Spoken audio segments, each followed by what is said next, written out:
All right, before we add any more letters, let's go ahead and recite some. And I'm going to say the alphabet all the way up to the upsilon fairly quickly. And I want you to say them with me. I'm not going to delay. I'm going to just do it quickly so that we can get through this fast. Alpha, beta, gamma, delta, epsilon, zeta, eta, theta, iota, kappa, lambda, mu, nu, xi, omicron, pi, rho, sigma, tau, upsilon. Alpha, beta, gamma, delta, epsilon, zeta, eta, theta, iota, kappa, lambda, mu, nu, xi, omicron, pi, rho, sigma, tau, upsilon. And again, you really do want to get to the point where you can say this all in one breath. Alpha, beta, gamma, delta, epsilon, zeta, eta, theta, iota, kappa, lambda, mu, nu, xi, omicron, pi, rho, sigma, tau, upsilon, phi, chi, psi, omega. And that's just something you have to do if you want to learn a language. In the same way that when you're a kid, you learn the alphabet. We're going to do the same thing in Greek.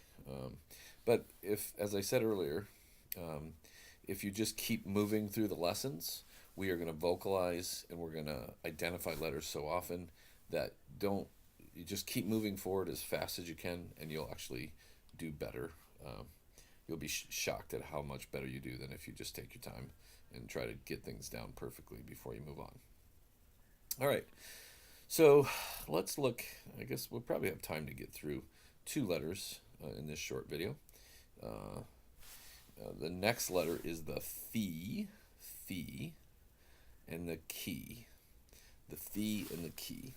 The phi, as you can imagine, is our F sound, and it's the Greek word or letter that we transliterate as the PH in English. So phonograph or photograph, right? That PH sound is the Greek. It's a transliteration of the Greek. So if you're doing a spelling bee and you get a Greek word that has a PH sound or the F sound, it's going to be spelled with PH. And so that is the phi. Now, when you write it quickly, you can make almost a complete O and then you come down. You can do this. It's a lot short. Takes a lot longer and more effort to do that. But that is the phi. And that should not be mistaken with the psi, which we'll talk about in the next video. But you can see the psi is open on both ends.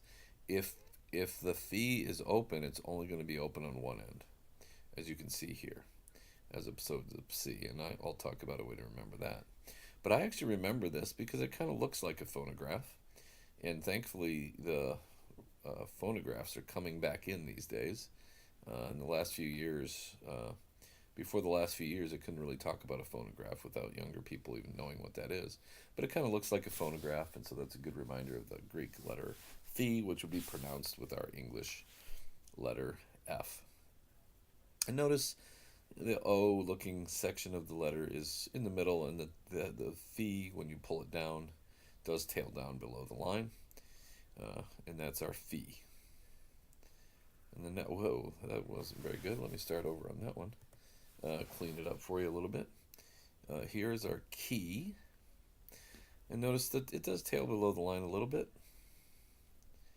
I don't worry too much about below the line or not on any of my writing, basically, especially on this tablet. It's kind of hard to do. You can see it's kind of sloppy there. But that's our key. And technically, that's more of a chi, but who's counting, right? We really read more than we do,